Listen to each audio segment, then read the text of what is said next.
Thaina Kulamada Yamna Sanazaba Marup Anikak Lerami Makoi Anidu Amana Inak Yamna Kulli Mamingna Tomal Kaurami Aduga Amana Lukoi Kaurami Lukoi Gi Imungdi Nongmagi Hati Suraga Saratan ba Imung Oirami Adum Oinamag Makoi Anisi Yamna Sanazaba Amana Amabu Mihak Pauba Taduk Naramde Adubu Nongdambagi Nongdamna Tomal na Hana Luhunglami Laibak Tivadi Tomal Gi Mamita Masa Amata Uramde Nong Maginumita Inakun Tomaldu Matwai Wana Asumna Sonjarami Aigi Punsi Asida Awat pa Amata Leitana Haurakpani Adubu Ngasidi Aigi Imita Isa Amata Uzage Kanjaba Asida Nongdambanadi Tambiramdre Asumna Kanduna Tomaldu Wakal Wajarami Masigi Matung Ikuidana Lukoisu Luhonglami Nongdambagi Lilasi Angakpa Haibaduni Luhongba Kuidiba Lukoi Ginupidu Mirolaklami Lukoi Wakal Numaina Paudu Tomalda Tamlami Paudu Tabagadi Tomal Suyamna Haraurami Adubu Maitong Imak Maksina Amuk Hairaki Itao Nangidi Mapuna Sanbiduna Namitana sa Ukidaure Aigidi Mamanga Pokta Kari Pataba Taurabana no Kangdre Imita isa Amata Uzaba Pangdre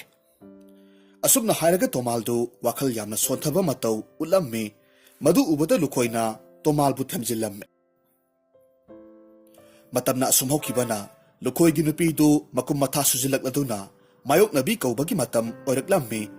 Laibak Pabadagi Lukoi Ginupidu Masanupa Ani Paibok Oina Poklami Madu Ubada Lukoi Namagi Nupida Onsilaga Hairame Mama Mapuna Sanbiduna Aikoigi Isanupa Ani Bibire Adubu Aigi Itaw Tomalgidi Mamita Masasu Amata Udre Aduna Aikoigi Isanupa Ani Sigi Manungdagi Amadi Makoida Pikrasi Lukoigi Nupidu Mapuroibana Hariba Wadudi Yaning Bapoklamde Adubu Mapuroibana Harakpa Oibaduda Hiktok Pangamdavadagi Hoi Hairame Asum Tawna Lukoina Mahaki Masanupa Ama Tomalki Mapamda Sinarami Tomal Matay Manautu Matam Kuirabagi Matungda Mamita Masanupa Ama Uzabaduda Yamna Haraurami Tomal Maitong Maka Lamna Lukoido Onsilaklaga Asumna Hairami Itaw Ngasidi Itawgi Thawjaldagi Mapa Oiba Panglaroidra Khaluba Aise Ngasidi Mapa Haiba Mingtholdo Panghalle Asumna Haiduna Tomalna Lukoibu Thagat Wahi Kaya Marum Hairami Mahaki Nupisu Adumangai Lukoibu Thagat Wahi Kaya Marum Hairaga Masadubu Mathada Chetna Konsinjai Asumna Matam Khara Haukre Nongmagi Numita Tomalgi Nupina Mapuroibada Kuldu Thadoktuna Chatkhasi Haina Haudoraklami Wapamdu Tarvada Tomalna Hairami Karino Nupi Nangna Haribadubu Karimaram Gino Aikoibu Karigi Kul Hongadoribano Maduda Magi Nupina Masanu Paduna Saruk Labamatamda Asengba Mamamapagi Manakta Satki Hairaknavadi Kamdauni Hairami Tomalsu Wakal Ngayhak Khalli Munna Khantaraba Matungda Masanupana Asengba Mamamapagi Manakta Laikravadi Makoigi Punsidi Awabo Heuragani Khalami Maramaduna Magi Nupina Hariba Aduna Parani Khanduna Matay Manaudu Kanada Su Kangalamdana Mapot Masayom Silaga Atopa Arapa Kul Amatamna Salami Matawna Karisu Hairamdana Tuminna Lona Satkiba Aduda Lukoidi Mapukning Dawaro Bapuklami Mahaki Nupina Mangonda Onsilaklaga Hairami Makoy Babung Aidi Hana Haijadro Nangi Marup Aduna Puksel Swadana Mag Pilakani Haidana Adubu Nanay Nupigi Wado Makoy Babung na Tabikidabani Lukoi Sor Sangna Hondoklami Aduga Kumlaki Nupi Madugi Wado Matungdadi Palaklagano Aduga Hayengwai Isana Saruk Labasu Mayamba Amalay Haibase Kangalagomsi Asumna Haiduna Mahaki Nupida Makoigi Masanupa Amadugi Wadu Losila Sihaina Hairami Nakal Amarumdana Tomal Matay Manaudu Asum Lakpa Matamda Mi Yamna Tadaba Kul Amada Tunglami Aduga Kuldugi Yumsing Adusu Yamna Lanna Tanarami Yum Amadagi Yum Amada Kauna Nangaba Tanaramde Madu Ubada Tomal Ginupidu Mapuroibada Kara Nakna Yenglami Tomal Su Adumangai Maginupida Nakna Yenglami Tanza Aduda Kuldugi Kulakpadu Singmapul Amakak Koktong Saraga Puraklami Mahakna Asumlakpa Matamda Matay Manaudu Tengnarami Matay Manaw Aniduda Onsilaga Hairaki Nakhoy ani po, aykhoy gi khulsi gi misu mande. Atopadagi lakpara. Tomal taha asumna khumlakhi. Kura, aykhoy khulsi gi minatte. Arapa khuldagi mafamsida thunglarabani. Khulakpadu noklaga asumna hairakhi. Ibungo, adu oirabadi masigi oinadine. Kuragida lairo. Asumna haiduna matai manawdu. Numit adumagi oinadi khulakpagi mayumda ahing leklamme. Hariba numit adugi numidang aduda. Tomalna khulakpa aduda makhoyna yum honglakpagi maramdu tamlamme. Mathangi numita khuldu thadoklaga chatkadobagi thorakpa matamda khulakpaduna matai manawbu khulduda adumak lairo haina hairakhi. Matai manawdusu yamna harauna yarakhi. Asum tawna matai manawdu khulduda yumling khulingduna nungaina leiramme. Asumna asum hokibana masanupa animag sauba kangdong phaduna sanjen changakba ngamlaklamme. Masana sauba kangdong pharakpadu ubaduda Tomal ki nupidu maithong maka lamna mapuroy bada onsilaklaga hairamme. Makhoy pabung, isa nupasi nong manong magi asum saurukpana, haujikti sauba kangdong parakledo. Isa se sanjan sangnak namnagtuna, makhoy pabung bu mateng pangba ngamdaure. Tomal noklaga kummi, Mama, isa na sauruk sangakpa sida, aisu wakalse, kaya din numayre. Nakal amaronda na lukhoy ginupidu masano pa ng saurukpadu uraga mapukningda asum na sonjay. Isano pa halduda ka lajaram labadi kaya din nungay ni. Oh, imagi ibungo nang bukaram lilibage. Asum na kanna lukhoy ginupidu mapukning nung sina hikna kaplamme madu urubaduda lukhoy na maginupibu temjillamme. Mahaksu temjinjay haibagi wani mapukningdadi masu pendaba poklamme. Mahaki marup aduna puksel piklam gani haibasidi nong mata khaludabani. Adubo hawkraba thawdok aduna matay manawdu awaba ipakta tattana singtharammi. Mama mapana mathoy wana leibadu ubaduda lukhoy gi masano padusu nungairamde. Maramaduna mama mapada onsilaklaga asumna hairammi. Ima, paba, kari maram gino imaga pabaga na matam supada awa polum puraga adum laribasibo. Lukhoy sor sangna hondoklamme aduga khumlakhi. Ipagi ibungo namaga aigana awa polong puribase ataygi natene nahakki nayambado kauba ngamdabagini. Asumna hairaga lukhoy na masanupa aduda mahakka nongmatada pukminaba mayambadugi maramda tamlamme maduda mahakti angakpa haibadu oiramme matam asuk kuibasi karigi mangonda haidabano haina hanglamme. Mama mapana mayamba adudi ayokpa mama mapa aduna arapa maphamda puraga yokre hainasu tamlamme. Lukhoy gi masanupadu ngayhak tuminna leiraga mama mapa anida nungsine yenglamme aduga asumna hairakhi. Ima, papa, nongdambanabu chanbirabadi nongmanattagana nongmadi iyambaduga aikhoyga soidanamag thengnarakkhigani. Aduna maduda wakhal waraga leibagi mahut iyambadubu lakhigani khanduna wakhal chauthokna hingbiyu. Ima pabagi ningba thungnanaba nasana pangal mapung pharaba matamda iyambadubu soidana thiruge. Matay manaw adusu masanupagi wadu tarubadagi wakhal khajikti yanglamme. Asumna matam khara hawkre lukhoy gi masanupadu mama mapa anina mayamba amalay hariba numit adudagi mayamba adugi wakhalta khallaga laikre. Nongmagi numitadi lukhoy gi masanupadu mayamba dubu thirurage haina khalakhi. Maramaduna mapa mama ani ki manakta sangchilaklaga asumna hairakhi. Ima, papa, nasa ngasidi wakhara haijage. Lukhoy gi matay manawdu masagi matawduda ngakna yengnay lukhoy na hairammi. Ipagi ibungo isabu kari haigi haibano. Lukhoy gi masanupadu sor sangna hondoklamme aduga khumlakhi. Papa, nasa iyambadugi khongul lijaruge. Wapamse pabaga imaga na yabiyu. Lukhoy gi matay manawdu masanupana hawdorokliba waduda kaya yaninglamde adubo masanupa ahaldu uningbagi mayayna yaraklammi. Asum tawna lukhoy gi masanupadu mama mapagi makhungsok na khurumlaga mayumdagi mayamba thiba thoraklammi. Mahakna asum lakpa matamda numidang wairam usilaklammi. Matamaduda mahaktu khul amada thunglarammi. Khuldugi khunjenda leplaga khuldugi akoibadu koyeng yengi. Matamaduda khul miyamdu mafam marang khangdaba makai pangsienta chenarammi. ꯃꯁꯤꯗꯒꯤ ꯃꯌꯥꯝ ꯃꯔꯛ ꯑꯗꯨꯗꯒꯤ ꯑꯍꯜ ꯑꯃꯈꯛ ꯈꯥꯝꯂꯒ ꯆꯦꯜꯂꯤꯕꯁꯤ ꯀꯔꯤꯒꯤꯅꯣ ꯍꯥꯏꯅ ꯍꯪꯂꯝꯃꯤ꯫ ꯑꯍꯜ ꯑꯗꯨꯅ ꯃꯁꯥꯗꯨ ꯏꯊꯛ ꯊꯀꯠꯅ ꯑꯁꯨꯝꯅ ꯈꯨꯝꯂꯛꯈꯤ, ꯏꯕꯨꯡꯉꯣ, ꯑꯩꯈꯣꯏꯒꯤ ꯈꯨꯜꯁꯤꯒꯤ ꯑꯀꯣꯏꯕꯁꯦ ꯅꯨꯃꯤꯠ ꯍꯦꯛ ꯇꯥꯈꯤꯕꯒ ꯂꯥꯏ ꯐꯠꯇꯕ ꯊꯣꯛꯏ ꯍꯥꯏꯅꯗꯨꯅ ꯃꯌꯥꯝꯅ ꯅꯨꯃꯤꯠ ꯇꯥꯗ꯭ꯔꯤꯉꯩꯗ ꯃꯌꯨꯝ ꯃꯌꯨꯝꯗ ꯍꯟꯖꯤꯟꯅꯔꯤꯕꯅꯤ꯫ ꯏꯕꯨꯡꯉꯣꯗꯤ ꯈꯨꯜꯁꯤꯒꯤ ꯃꯤꯁꯨ ꯃꯥꯟꯗꯦ, ꯅꯧꯅ ꯊꯨꯡꯂꯕ꯭ꯔꯥ? ꯂꯨꯈꯣꯏꯒꯤ ꯃꯆꯥꯅꯨꯄꯥꯗꯨ ꯅꯣꯛꯐꯦꯠ ꯇꯧꯔꯒ ꯍꯣꯏ ꯍꯥꯏꯅ ꯈꯨꯝꯃꯤ꯫ ꯃꯗꯨ ꯇꯥꯔꯨꯕꯗ ꯑꯍꯜꯗꯨꯅ ꯃꯍꯥꯛꯁꯨ ꯃꯈꯣꯏꯗ ꯂꯩꯔꯨꯔꯁꯤ ꯍꯥꯏꯗꯨꯅ ꯅꯨꯄꯥꯗꯨꯒꯤ ꯃꯌꯨꯝꯗ ꯄꯨꯁꯤꯜꯂꯛꯂꯝꯃꯤ꯫ ꯅꯨꯃꯤꯗꯥꯡꯒꯤ ꯃꯇꯝ ꯑꯣꯏꯔꯛꯂꯕꯗ ꯂꯨꯈꯣꯏꯒꯤ ꯃꯆꯥꯅꯨꯄꯥꯗꯨ ꯃꯍꯥꯛꯅ ꯂꯩꯔꯤꯕ ꯏꯃꯨꯡꯗꯨꯗ ꯆꯥꯛ ꯆꯥꯊꯣꯛꯂꯒ ꯑꯍꯜꯗꯨꯒ ꯂꯣꯏꯅꯅ ꯐꯨꯡꯒꯥꯗ ꯐꯝꯂꯒ ꯋꯥꯔꯤ ꯀꯌꯥ ꯃꯔꯨꯝ ꯁꯥꯟꯅꯔꯝꯃꯤ꯫ ꯃꯈꯣꯏ ꯑꯅꯤꯗꯨ ꯋꯥꯔꯤ ꯁꯥꯅ ꯁꯥꯅ ꯂꯨꯈꯣꯏꯒꯤ ꯃꯆꯥꯅꯨꯄꯥ ꯑꯗꯨꯅ ꯑꯍꯜꯗꯨꯗ ꯑꯣꯟꯁꯤꯜꯂꯛꯂꯒ ꯑꯁꯨꯝꯅ ꯍꯥꯏꯔꯛꯈꯤ, ꯈꯨꯔꯥ, ꯈꯨꯜꯁꯤꯗ ꯂꯥꯏ ꯐꯠꯇꯕ ꯊꯣꯛꯇꯅ ꯃꯌꯥꯝꯅ ꯀꯤꯅꯔꯤꯕꯁꯦ ꯀꯌꯥꯝ ꯀꯨꯏꯔꯕꯒꯦ? ꯑꯍꯜꯗꯨ ꯇꯨꯃꯤꯟꯅ ꯉꯥꯏꯍꯥꯛ ꯂꯩ, ꯑꯗꯨꯒ ꯇꯞꯅ ꯈꯨꯝꯂꯛꯈꯤ, ꯏꯕꯨꯡꯉꯣ, ꯊꯥ 3-4ꯔꯣꯝꯗꯤ ꯍꯥꯏꯔꯛꯂꯦ꯫ ꯑꯩꯈꯣꯏꯒꯤ ꯈꯨꯜꯁꯤꯗꯒꯤ ꯈꯔ ꯆꯠꯂꯒ ꯈꯣꯡꯅꯥꯡ ꯑꯆꯧꯕ ꯑꯃꯈꯛ ꯍꯧꯕꯗꯣ, ꯃꯗꯨꯗ ꯈꯨꯜꯁꯤꯗꯒꯤ ꯃꯥꯏꯕ ꯑꯃꯈꯛ ꯊꯧꯔꯤ ꯌꯥꯜꯂꯒ ꯁꯤꯈꯤ꯫ ꯃꯥꯅ ꯍꯦꯛ ꯁꯤꯈꯤꯕ ꯅꯨꯃꯤꯠꯇꯨꯗꯒꯤ ꯍꯧꯔꯦ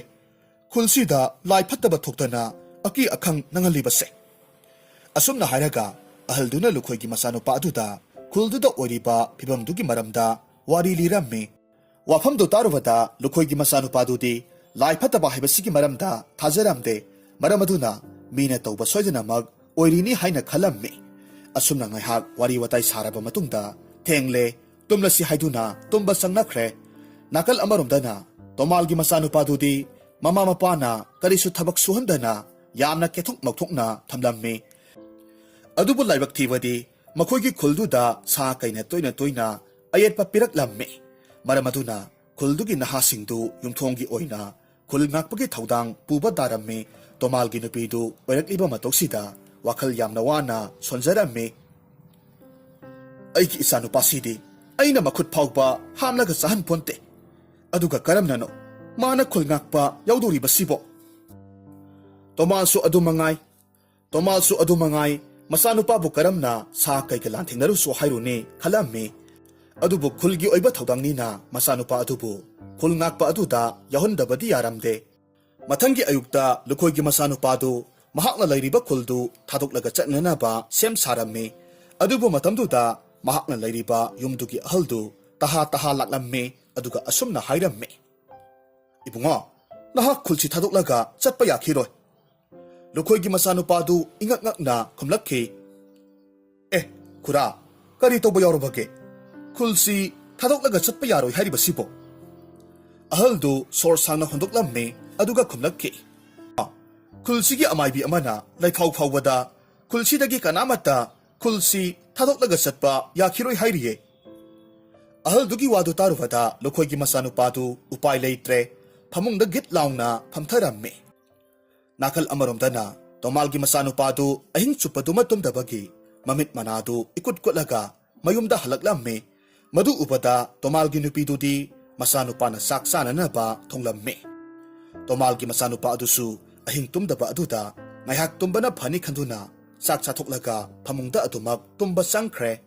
ꯅꯥꯀꯜ ꯑꯃꯔꯣꯝꯗꯅ ꯂꯨꯈꯣꯏꯒꯤ ꯃꯆꯥꯅꯨꯄꯥꯗꯨ ꯈꯨꯜꯗꯨ ꯊꯥꯗꯣꯛꯂꯒ ꯆꯠꯄ ꯌꯥꯗꯕꯗꯨꯗ ꯈꯨꯜꯗꯨꯒꯤ ꯑꯀꯣꯏꯕ ꯑꯗꯨꯗ ꯀꯣꯏꯅ ꯆꯠꯂꯒ ꯂꯩꯔꯝꯃꯤ꯫ ꯃꯇꯝ ꯑꯗꯨꯗ ꯃꯍꯥꯛꯅ ꯑꯁꯨꯝ ꯆꯠꯂꯤꯉꯩꯗ ꯃꯍꯥꯛꯀꯤ ꯇꯨꯡꯗ ꯀꯅꯥꯒꯨꯝꯕ ꯑꯃꯅ ꯏꯟꯅꯕꯒꯤ ꯁꯥꯃꯤꯟ ꯐꯪꯂꯝꯃꯤ꯫ ꯁꯥꯃꯤꯟ ꯐꯪꯕꯗꯨꯗ ꯀꯅꯥꯅꯣ ꯍꯥꯏꯗꯅ ꯂꯩꯊꯣꯛꯂꯒ ꯌꯦꯡꯂꯝꯃꯤ꯫ ꯑꯗꯨꯕꯨ ꯂꯩꯊꯣꯔꯛꯄ ꯃꯇꯝꯗꯗꯤ ꯀꯅꯥꯁꯨ ꯂꯩꯔꯝꯗꯦ꯫ ꯃꯇꯧ ꯑꯗꯨꯗ ꯃꯀꯣꯛ ꯍꯣꯠꯂꯒ ꯑꯁꯨꯝꯅ ꯁꯣꯟꯖꯩ, ꯍꯧꯖꯤꯛꯇ ꯑꯩꯕꯨ ꯑꯩꯒꯤ ꯇꯨꯡꯗ ꯀꯅꯥꯅꯣ ꯑꯃ ꯂꯥꯛꯈꯤꯕꯒꯤ ꯁꯥꯍꯨꯝ ꯐꯪꯈꯤꯕꯅꯤꯗ꯫ ꯑꯁꯨꯝꯅ ꯈꯟꯗꯨꯅ ꯃꯍꯥꯛ ꯆꯠꯄꯗꯤ ꯂꯦꯞꯂꯝꯗꯦ꯫ ꯑꯁꯨꯝꯅ ꯈꯟꯗꯨꯅ ꯑꯗꯨꯃꯛ ꯆꯠꯂꯝꯃꯤ꯫ ꯃꯍꯥꯛꯅ ꯑꯁꯨꯝ ꯆꯠꯂꯤꯉꯩꯗ ꯈꯪꯍꯧꯗꯅ ꯃꯍꯥꯛꯀꯤ ꯃꯃꯥꯡꯗ ꯑꯉꯥꯡ ꯅꯨꯄꯥ ꯃꯆꯥ ꯑꯃꯈꯛ ꯂꯦꯞꯁꯤꯜꯂꯛꯂꯝꯃꯤ꯫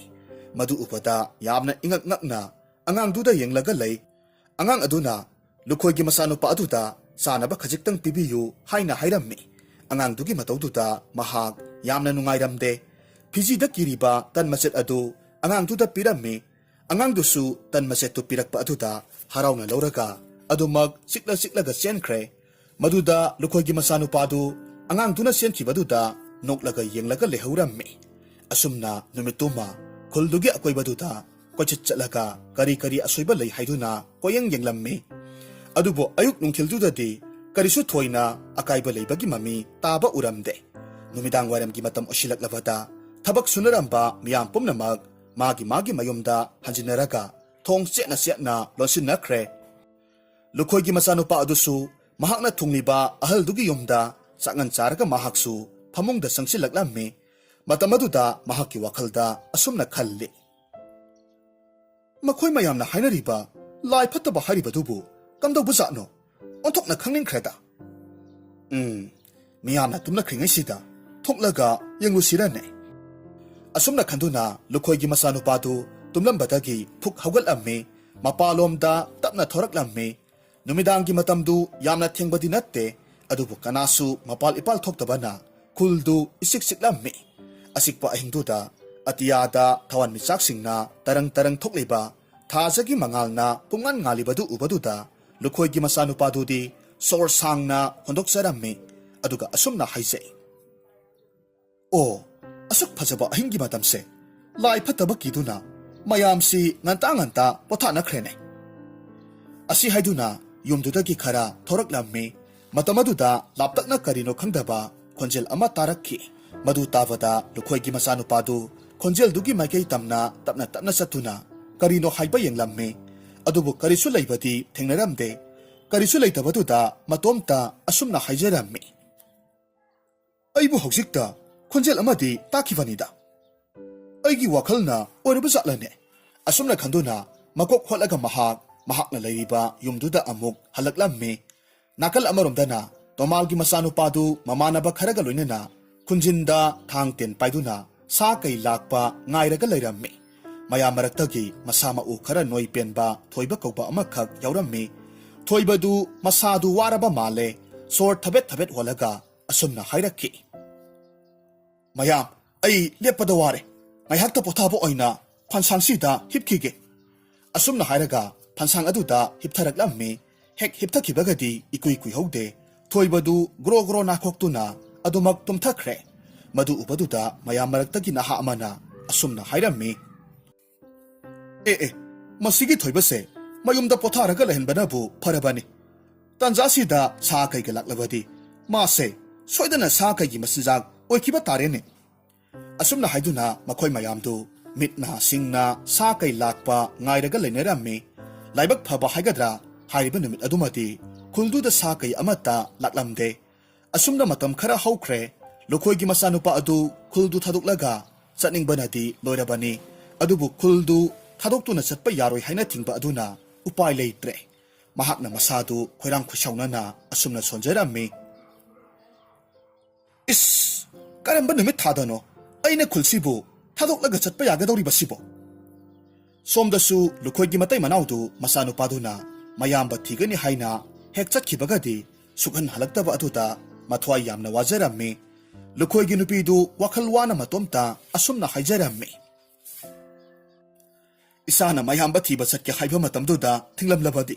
ꯑꯁꯨꯝꯅ ꯋꯥꯔꯤꯕꯁꯦ ꯋꯥꯔꯝꯂꯣꯏꯗꯕꯅꯤ꯫ ꯍꯦ ꯅꯣꯡꯗꯝꯕ, ꯅꯍꯥꯛꯅ ꯁꯥꯟꯅꯔꯤꯕ ꯂꯤꯂꯥ ꯑꯁꯤꯕꯨ ꯀꯔꯤꯅꯣ? ꯏꯆꯥ ꯑꯃꯁꯨ ꯃꯨꯟꯕꯤꯈ꯭ꯔꯦ, ꯑꯗꯨꯒ ꯏꯆꯥ ꯑꯃꯁꯤꯕꯨꯁꯨ ꯑꯃꯨꯛ ꯃꯨꯟꯕꯤꯔꯕꯗꯤ ꯑꯩꯈꯣꯏꯗꯤ ꯀꯅꯥ ꯌꯦꯡꯂꯒ ꯍꯤꯡꯈꯣ ꯍꯥꯏꯔꯤꯕꯅꯣ? ꯇꯥꯟꯖꯥ ꯑꯗꯨꯗ ꯂꯨꯈꯣꯏꯗꯨ ꯄꯨꯈꯝ ꯑꯃꯗ ꯆꯥꯛ ꯏꯟꯁꯥꯡ ꯈꯔ ꯍꯥꯞꯂꯒ ꯆꯪꯂꯛꯂꯝꯃꯤ꯫ ꯑꯗꯨꯒ ꯃꯥꯒꯤ ꯅꯨꯄꯤꯗ ꯑꯣꯟꯁꯤꯜꯂꯛꯂꯒ ꯍꯥꯏꯔꯛꯈꯤ, ꯃꯃꯥ, ꯅꯪꯕꯨ ꯑꯃꯨꯛ ꯀꯞꯇꯨꯅ ꯂꯩꯔꯕꯣ? ꯁꯦ, ꯆꯥꯛꯁꯦ ꯈꯔ ꯆꯥꯅꯕ ꯍꯣꯠꯅꯁꯤ, ꯅꯁꯥꯗꯨ ꯌꯦꯡꯕ ꯌꯥꯗ꯭ꯔꯦ꯫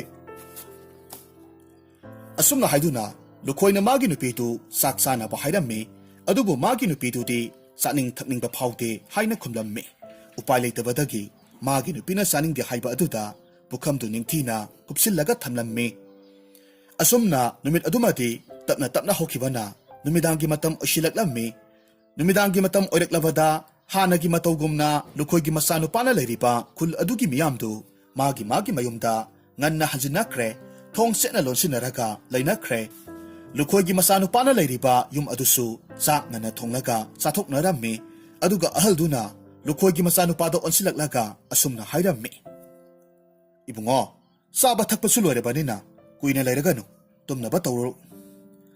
ꯇꯧꯔꯣꯀꯣ, ꯑꯩꯈꯣꯏꯁꯨ ꯇꯨꯝꯅꯔꯒꯗꯕꯅꯤ꯫ ꯑꯁꯨꯝꯅ ꯍꯥꯏꯔꯝꯂꯒ ꯑꯍꯜꯗꯨ ꯇꯨꯝꯕ ꯆꯪꯈ꯭ꯔꯦ꯫ ꯃꯌꯥꯝꯅ ꯇꯨꯝꯅ ꯍꯤꯞꯅꯈ꯭ꯔꯕ ꯃꯇꯝꯗ ꯂꯨꯈꯣꯏꯒꯤ ꯃꯆꯥꯅꯨꯄꯥꯗꯨꯗꯤ ꯇꯞꯅ ꯃꯥꯅ ꯂꯩꯔꯤꯕ ꯌꯨꯝꯗꯨꯗꯒꯤ ꯊꯣꯡꯖꯥꯎꯗꯣ ꯍꯥꯡꯗꯣꯛꯂꯒ ꯊꯣꯔꯛꯂꯝꯃꯤ꯫ ꯃꯇꯝ ꯑꯗꯨꯗ ꯃꯍꯥꯛꯅ ꯅꯣꯡꯃ ꯇꯥꯈꯤꯕ ꯈꯣꯟꯖꯦꯜꯗꯨ ꯑꯃꯨꯛ ꯇꯥꯔꯛꯂꯝꯃꯤ꯫ ꯃꯗꯨ ꯇꯥꯔꯨꯕꯗ ꯃꯊꯟꯇ ꯍꯥꯏꯖꯩ, ꯉꯁꯤꯗꯤ ꯃꯁꯤꯒꯤ ꯈꯣꯟꯖꯦꯜꯁꯦ ꯀꯔꯤꯅꯣ ꯍꯥꯏꯕꯗꯨ ꯈꯪꯗꯣꯛꯇꯕ ꯌꯥꯗꯦ꯫ ꯑꯁꯨꯝꯅ ꯍꯥꯏꯔꯒ ꯃꯍꯥꯛ ꯈꯣꯟꯖꯦꯜꯗꯨꯒꯤ ꯃꯥꯏꯀꯩ ꯇꯝꯅ ꯂꯥꯛꯂꯝꯃꯤ꯫ ꯃꯇꯝ ꯑꯗꯨꯗ ꯈꯨꯜꯗꯨꯒꯤ ꯈꯨꯟꯖꯤꯟꯗ ꯃꯇꯨ ꯏꯆꯣꯝ ꯆꯣꯝꯕ, ꯃꯤꯔ ꯁꯥꯔ ꯈꯪꯗꯕ, ꯌꯥꯝꯅ ꯏꯋꯥꯡ ꯋꯥꯡꯕ ꯑꯃꯅ ꯂꯥꯎ ꯈꯣꯡꯂꯒ ꯆꯠꯂꯒ ꯂꯩꯕ ꯊꯦꯡꯅꯔꯝꯃꯤ꯫ ꯃꯗꯨ ꯎꯕꯗ ꯃꯍꯥꯛꯅ ꯌꯥꯝꯅ ꯉꯛꯅ ꯃꯆꯤꯟꯗ ꯑꯁꯨꯝꯅ ꯁꯣꯟꯖꯩ, ꯑꯣ, ꯃꯁꯤꯕꯨ ꯃꯤꯔ ꯁꯥꯔꯅꯦ, ꯅꯠꯇ꯭ꯔꯒ ꯈꯨꯜ ꯃꯤꯌꯥꯝꯅ ꯍꯥꯏꯅꯔꯤꯕ ꯂꯥꯏ ꯐꯠꯇꯕ ꯍꯥꯏꯕꯗꯨꯕꯨ ꯑꯣꯏꯔꯤꯕ ꯖꯥꯠꯂꯥ? ꯃꯍꯥꯛ ꯃꯀꯣꯛ ꯍꯣꯠꯂꯒ ꯃꯔꯨꯝ ꯑꯃꯗ ꯂꯣꯠꯂꯒ ꯂꯩꯔꯝꯃꯤ꯫ ꯃꯇꯝ ꯑꯗꯨꯗ ꯃꯤꯔ ꯁꯥꯔ ꯈꯪꯗꯕ, ꯏꯋꯥꯡ ꯋꯥꯡꯕ ꯃꯇꯨ ꯆꯣꯝꯕꯗꯨꯗꯒꯤ ꯅꯨꯄꯥ ꯑꯅꯤꯈꯛ ꯃꯇꯨ ꯃꯌꯥꯝꯗꯣ ꯍꯥꯏꯗꯣꯛꯂꯒ ꯋꯥꯁꯥ ꯑꯗꯨꯗꯒꯤ ꯀꯨꯝꯊꯔꯛꯂꯝꯃꯤ꯫ ꯑꯗꯨꯒ ꯃꯈꯣꯏ ꯑꯅꯤꯒꯤ ꯃꯔꯛꯇꯒꯤ ꯑꯃꯅ ꯑꯁꯨꯝꯅ ꯍꯥꯏꯔꯛꯈꯤ, ꯈꯔ ꯂꯥꯎ ꯈꯣꯡꯕ ꯇꯧꯔꯒꯗꯤ ꯌꯥꯔꯦ, ꯈꯨꯜ ꯃꯤꯌꯥꯝꯁꯦ ꯂꯥꯏ ꯐꯠꯇꯕꯅ ꯂꯥꯎ ꯈꯣꯡꯕꯅꯤ ꯈꯟꯗꯅ ꯂꯣꯏꯅꯃꯛ ꯊꯥꯖꯔꯒꯗꯕꯅꯤ꯫ ꯅꯨꯄꯥ ꯑꯃꯗꯨꯅ ꯅꯣꯛꯂꯒ ꯈꯨꯝꯃꯤ, ꯑꯩꯈꯣꯏ ꯑꯅꯤꯅ ꯑꯁꯨꯝꯅ ꯇꯧꯔꯒ ꯈꯨꯜ ꯃꯤꯌꯥꯝꯁꯦ ꯀꯤꯍꯜꯂꯛꯂꯤꯕꯁꯦ ꯐꯅꯗꯤ ꯀꯨꯏꯔꯦꯅꯦꯍꯦ꯫ ꯑꯁꯨꯝꯅ ꯍꯥꯏꯅꯗꯨꯅ ꯃꯈꯣꯏ ꯑꯅꯤꯗꯨ ꯅꯣꯛꯂꯝꯃꯤ꯫ ꯑꯗꯨꯒ ꯋꯥꯈꯜ ꯅꯨꯡꯉꯥꯏꯅ ꯃꯌꯨꯝ ꯃꯌꯨꯝꯗ ꯑꯗꯨꯃꯛ ꯍꯟꯅꯈ꯭ꯔꯦ꯫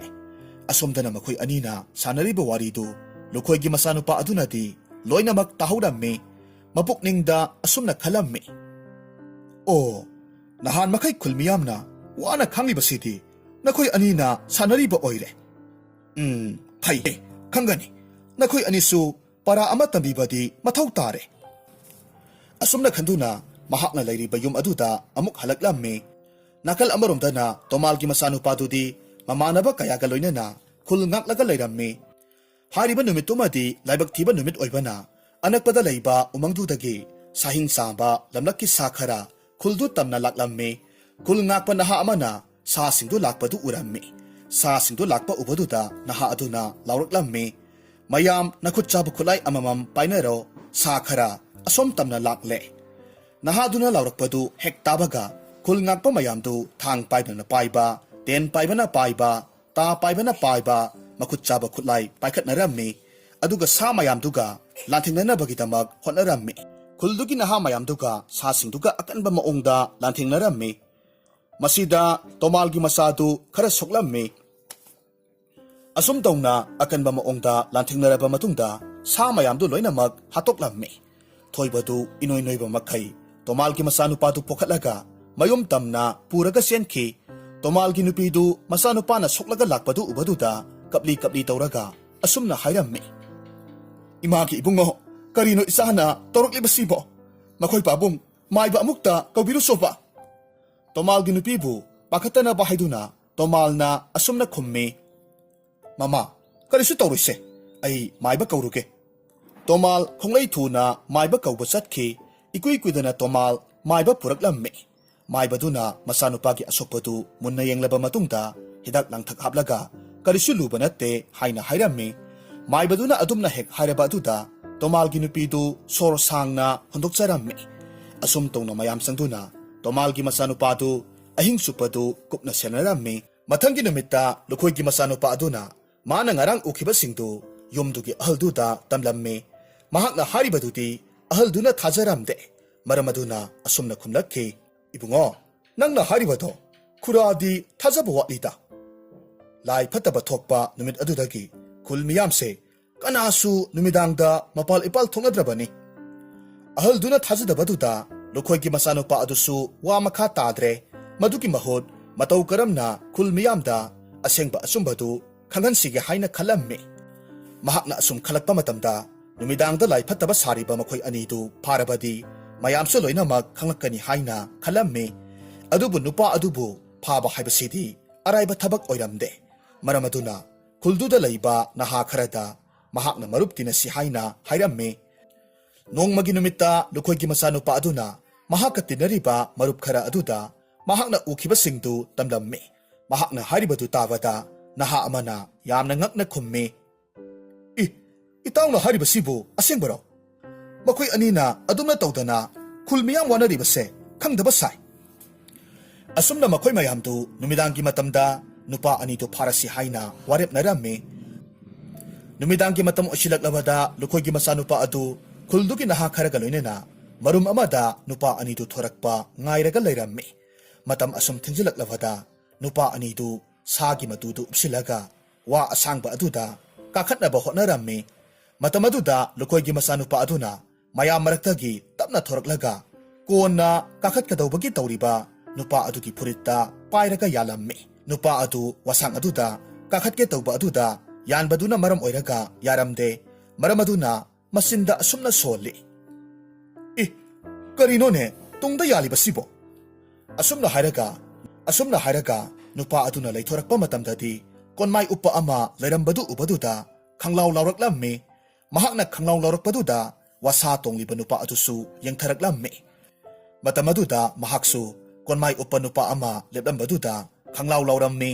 ꯇꯟꯖꯥꯗꯨꯗ ꯂꯨꯝꯂꯒ ꯂꯩꯔꯝꯕ ꯈꯨꯜꯗꯨꯒꯤ ꯅꯍꯥ ꯃꯌꯥꯝꯗꯨ ꯂꯣꯏꯅꯃꯛ ꯊꯣꯔꯛꯂꯝꯃꯤ ꯅꯍꯥꯁꯤꯡ ꯑꯗꯨꯅ ꯁꯥꯎꯅꯤꯡꯕꯒꯤ ꯃꯌꯥꯏꯅ ꯅꯨꯄꯥ ꯑꯅꯤꯗꯨꯕꯨ ꯐꯨꯊꯕ ꯍꯧꯔꯛꯂꯝꯃꯤ ꯑꯗꯨꯕꯨ ꯃꯈꯣꯏ ꯃꯌꯥꯝ ꯑꯗꯨꯕꯨ ꯂꯨꯈꯣꯏꯒꯤ ꯃꯆꯥꯅꯨꯄꯥ ꯑꯗꯨꯅ ꯈꯥꯝꯗꯣꯛꯂꯝꯃꯤ ꯑꯗꯨꯒ ꯅꯨꯄꯥ ꯑꯅꯤꯗꯨꯗ ꯅꯣꯡ ꯍꯦꯛ ꯉꯥꯟꯕꯒ ꯃꯈꯣꯏ ꯑꯅꯤꯅ ꯇꯧꯈꯤꯕꯁꯤꯡꯗꯨ ꯈꯨꯜ ꯃꯤꯌꯥꯝꯗ ꯍꯥꯏꯒꯗꯕꯅꯤ ꯍꯥꯏꯅ ꯍꯥꯏꯔꯝꯃꯤ ꯅꯨꯄꯥ ꯑꯅꯤꯗꯨꯅꯁꯨ ꯃꯈꯣꯏꯅ ꯇꯧꯈꯤꯕ ꯈꯨꯗꯤꯡꯃꯛ ꯈꯨꯜ ꯃꯤꯌꯥꯝꯗ ꯍꯥꯏꯗꯣꯛꯆꯒꯦ ꯍꯥꯏꯅ ꯍꯥꯏꯖꯔꯝꯃꯤ ꯃꯈꯣꯏ ꯑꯅꯤꯅ ꯑꯗꯨꯝꯅ ꯍꯥꯏꯖꯔꯕ ꯑꯗꯨꯗ ꯃꯈꯣꯏ ꯑꯅꯤꯕꯨ ꯊꯥꯗꯣꯛꯂꯝꯃꯤ ꯑꯁꯨꯝ ꯇꯧꯅ ꯃꯊꯪꯒꯤ ꯑꯌꯨꯛꯇ ꯅꯨꯄꯥ ꯑꯅꯤꯗꯨꯅ ꯈꯨꯜ ꯃꯤꯌꯥꯝꯗ ꯃꯈꯣꯏꯅ ꯇꯧꯈꯤꯕ ꯊꯧꯗꯣꯛ ꯈꯨꯗꯤꯡꯃꯛ ꯇꯝꯂꯝꯃꯤ ꯑꯗꯨꯒ ꯈꯨꯜ ꯃꯤꯌꯥꯝꯗ ꯂꯥꯟꯖꯔꯦ ꯍꯥꯏꯅꯁꯨ ꯍꯥꯏꯖꯔꯝꯃꯤ ꯃꯇꯝ ꯁꯥꯡꯅ ꯃꯤꯄꯥꯏ ꯊꯕꯥꯏꯗꯅ ꯍꯤꯡꯂꯝꯕ ꯈꯨꯜ ꯃꯤꯌꯥꯝꯗꯨ ꯄꯨꯝꯅꯃꯛ ꯇꯧꯁꯤꯟꯅꯕꯅꯤ ꯈꯜꯂꯨꯕꯗ ꯁꯥꯎꯅꯤꯡꯕ ꯄꯣꯛꯂꯝꯃꯤ ꯑꯗꯨꯕꯨ ꯃꯇꯨꯡꯗꯗꯤ ꯃꯤꯄꯥꯏ ꯊꯕꯥꯏꯕ ꯄꯨꯟꯁꯤ ꯃꯍꯤꯡ ꯑꯃꯗ ꯍꯤꯡꯂꯔꯣꯏ ꯈꯜꯂꯨꯕꯗ ꯑꯃꯨꯛꯁꯨ ꯍꯔꯥꯎꯔꯝꯃꯤ ꯂꯨꯈꯣꯏꯒꯤ ꯃꯆꯥꯅꯨꯄꯥ ꯑꯗꯨꯁꯨ ꯈꯨꯜ ꯃꯤꯌꯥꯝꯅ ꯍꯔꯥꯎꯕꯗꯨ ꯎꯔꯨꯔꯒ ꯄꯦꯟꯖꯔꯝꯃꯤ ꯃꯇꯝ ꯑꯗꯨꯗ ꯃꯍꯥꯛꯅ ꯂꯩꯔꯤꯕ ꯌꯨꯝꯗꯨꯒꯤ ꯌꯨꯝꯕꯨ ꯑꯍꯜꯗꯨꯅ ꯃꯉꯣꯟꯗ ꯑꯣꯟꯁꯤꯜꯂꯛꯂꯒ ꯑꯁꯨꯝꯅ ꯍꯥꯏꯔꯝꯃꯤ ꯏꯕꯨꯡꯉꯣ ꯈꯨꯔꯥꯗꯤ ꯅꯪꯒꯤ ꯋꯥꯗꯣ ꯇꯧꯁꯤꯟꯅꯕ ꯑꯣꯏꯅ ꯈꯜꯂꯨꯔꯦ ꯑꯗꯨꯕꯨ ꯅꯍꯥꯛꯅ ꯇꯨꯝꯂꯒ ꯂꯩꯔꯝꯕ ꯈꯨꯜ ꯃꯤꯌꯥꯝꯁꯦ ꯃꯤꯀꯞ ꯊꯣꯛꯍꯟꯗꯅ ꯇꯪꯗꯨ ꯂꯩꯇꯥꯕ ꯄꯨꯟꯁꯤ ꯑꯃꯗ ꯍꯤꯡꯍꯟꯕꯤꯔꯦ ꯑꯁꯨꯝꯅ ꯍꯥꯏꯔꯒ ꯑꯍꯜꯗꯨꯅ ꯃꯍꯥꯛꯄꯨ ꯍꯟꯅ ꯍꯟꯅ ꯊꯥꯒꯠꯂꯝꯃꯤ ꯂꯨꯈꯣꯏꯒꯤ ꯃꯆꯥꯅꯨꯄꯥ ꯑꯗꯨꯁꯨ ꯈꯨꯜ ꯑꯗꯨꯗ ꯀꯨꯏꯅ ꯂꯩꯊꯕ ꯌꯥꯗꯕꯅ ꯈꯨꯜ ꯃꯤꯌꯥꯝꯗꯨꯗ ꯀꯥꯏꯅꯔꯁꯤ ꯍꯥꯏꯔꯝꯂꯒ ꯃꯌꯥꯝꯕ ꯊꯤꯕ ꯊꯣꯔꯛꯂꯝꯃꯤ ꯃꯍꯥꯛꯅ ꯑꯁꯨꯝ ꯂꯥꯛꯄꯗ ꯀꯥꯏꯅ ꯊꯪꯗꯗꯤ ꯇꯣꯃꯥꯜꯒꯤ ꯃꯆꯥꯅꯨꯄꯥꯗꯨꯅ ꯂꯩꯔꯤꯕ ꯈꯨꯜꯗꯨꯗ ꯌꯧꯁꯤꯜꯂꯛꯂꯝꯃꯤ ꯃꯍꯥꯛꯅ ꯈꯨꯜꯗꯨ ꯍꯦꯛ ꯌꯧꯕꯒꯗꯤ ꯈꯨꯜ ꯃꯤꯌꯥꯝ ꯑꯗꯨꯅ ꯃꯉꯣꯟꯗ ꯌꯥꯝꯅ ꯉꯛꯅ ꯌꯦꯡꯅꯔꯛꯂꯝꯃꯤ ꯃꯗꯨ ꯎꯕꯗ ꯃꯄꯨꯛꯅꯤꯡꯗ ꯑꯁꯨꯝꯅ ꯈꯜꯂꯝꯃꯤ ꯀꯔꯤꯅꯣ ꯈꯨꯜ ꯃꯤꯌꯥꯝꯁꯤꯅ ꯑꯩꯕꯨ ꯎꯔꯒ ꯉꯛꯅ ꯌꯦꯡꯅꯔꯤꯕꯁꯤꯕꯨ ꯀꯔꯤ ꯇꯧꯕ ꯌꯥꯎꯔꯕ ꯖꯥꯠꯅꯣ ꯑꯁꯨꯝꯅ ꯈꯟꯗꯨꯅ ꯑꯁꯨꯝ ꯆꯠꯂꯤ ꯅꯥꯀꯜ ꯑꯃꯔꯣꯝꯗꯅ ꯈꯨꯜꯗꯨꯒꯤ ꯑꯉꯥꯡ ꯑꯃꯅ ꯇꯣꯃꯥꯜꯒꯤ ꯃꯆꯥꯅꯨꯄꯥꯗꯨꯒ ꯁꯛꯃꯥꯟꯅꯕ ꯅꯨꯄꯥ ꯑꯃꯈꯛ ꯈꯨꯟꯖꯤꯟꯗ ꯆꯠꯍꯧꯔꯦ ꯍꯥꯏꯅ ꯇꯣꯃꯥꯜꯗ ꯇꯝꯂꯝꯃꯤ ꯃꯗꯨ ꯇꯥꯔꯨꯕꯗ ꯇꯣꯃꯥꯜ ꯃꯇꯩ ꯃꯅꯥꯎꯗꯨ ꯉꯛꯅ ꯌꯦꯡꯅꯔꯝꯃꯤ ꯑꯗꯨꯒ ꯇꯣꯃꯥꯜꯅ ꯃꯥꯒꯤ ꯅꯨꯄꯤꯗ ꯑꯣꯟꯁꯤꯜꯂꯛꯂꯒ ꯍꯥꯏꯔꯝꯃꯤ ꯃꯃꯥ ꯍꯧꯖꯤꯛꯇꯤ ꯋꯥꯐꯝꯁꯦ ꯂꯣꯠꯄ ꯌꯥꯔꯣꯏꯗꯧꯔꯤ ꯇꯣꯃꯥꯜꯒꯤ ꯅꯨꯄꯤꯗꯨ ꯃꯄꯤ ꯏꯔꯥ ꯆꯦꯜꯂꯒ ꯑꯁꯨꯝꯅ ꯈꯨꯝꯃꯤ ꯑꯩꯈꯣꯏ ꯄꯥꯕꯨꯡ ꯑꯁꯦꯡꯕꯁꯦ ꯍꯥꯏꯗꯣꯛꯂꯒ ꯏꯆꯥꯅ ꯑꯩꯈꯣꯏꯕꯨ ꯋꯥꯔꯧꯔꯕꯗꯤ ꯃꯃꯥ ꯋꯥꯔꯧꯕ ꯋꯥꯔꯧꯗꯕ ꯍꯥꯏꯕꯗꯨꯅ ꯂꯥꯏꯒꯤ ꯅꯣꯡꯗꯝꯅꯤ ꯑꯁꯨꯝꯅ ꯍꯥꯏꯗꯨꯅ ꯇꯣꯃꯥꯜꯅ ꯃꯆꯥꯅꯨꯄꯥ ꯑꯗꯨꯗ ꯃꯍꯥꯛꯄꯨ ꯃꯇꯧ ꯀꯔꯝꯅ ꯐꯪꯖꯈꯤꯕ ꯑꯃꯗꯤ ꯃꯈꯣꯏꯅ ꯀꯔꯝꯅ ꯈꯨꯜ ꯍꯣꯡꯂꯛꯈꯤꯕ ꯍꯥꯏꯕꯗꯨꯒꯤ ꯃꯔꯝꯗ ꯂꯣꯏꯅꯃꯛ ꯇꯝꯂꯝꯃꯤ